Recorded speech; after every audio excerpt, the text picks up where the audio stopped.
And good evening. This is our Western edition. We are at the U.S. Coast Guard Air Station Miami, the closest to the Bahamas and the staging point for a massive search and rescue operation.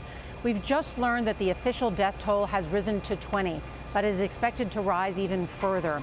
Today, we flew with the Guard over the islands hit hardest by Dorian, and we saw it, home after home, torn apart by one of the most powerful Atlantic storms on record. The UN, in fact, says 70,000 are in immediate need of aid. We also spoke with survivors who are telling harrowing stories. Tonight, Dorian is lashing the coastline of Florida and Georgia. Top winds have increased to 110 miles an hour. Its center will approach South Carolina tonight, then North Carolina tomorrow night, all with hurricane force winds. South Carolina's governor has now ordered the entire coast evacuated. That's about 800,000 people in all. Storm surges could reach 8 feet in some places. Warnings now extend northward to Hampton Roads, Virginia. And we have a team of correspondents from the Bahamas to the Georgia and Carolina coasts. But we're going to begin with what we saw in the hurricane zone in the Bahamas.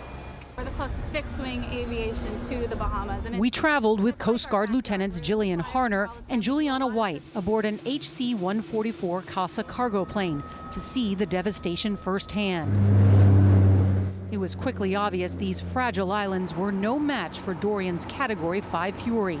The landscape resembled a bomb site. This is our first look at Marsh Harbor in the Abaco Islands. Flat, completely wiped out. You can see all the beach erosion too. See the change in the color in the water? That's how much of the beach was washed out. This is where Dorian unleashed most of its wrath and rendered this place unrecognizable. It's one of the saddest things. This is one of the most beautiful places in the world, and yet nature's fury has decimated it. Its people desperate. Not only was the U.S. Coast Guard in rescue mode, but Customs and Border Patrol is now also helping out. We managed to get up on a dryer, turned sideways, and we managed to stand on there. This is my wife over here.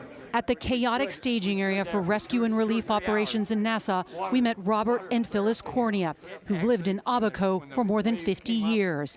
They've been homeless since Sunday. All the main buildings gone. They're gone. Everything is gone. Only the concrete structure. How did you get rescued? The good Lord, that's all I can tell you. The good Lord. Take a picture of me, because it's all I have left. What you see me is. That's all you have left. I've been in this 4 days. The Corneas lost their home. Right now, I feel torn apart. Adrian Farrington lost his son. I still can see my son getting dragged across the roof, reaching at me. Farrington told my colleague Nikki Batiste he thought he'd lifted his 5-year-old son to safety on the roof of his house, only to see him washed away in the surging floodwaters. If he be rescued, I praise the Lord. But for the search, what I saw when I lose him, anything could happen. He had sharks swimming in the water. Anything could happen. We also met Coast Guard Lieutenant Randall Reinison, who rescued a woman on Grand Bahama who said her family is missing too. Have you ever seen anything like that out there before? Not this type of destruction, but we fly over the islands a lot, and this is definitely the worst I've seen them.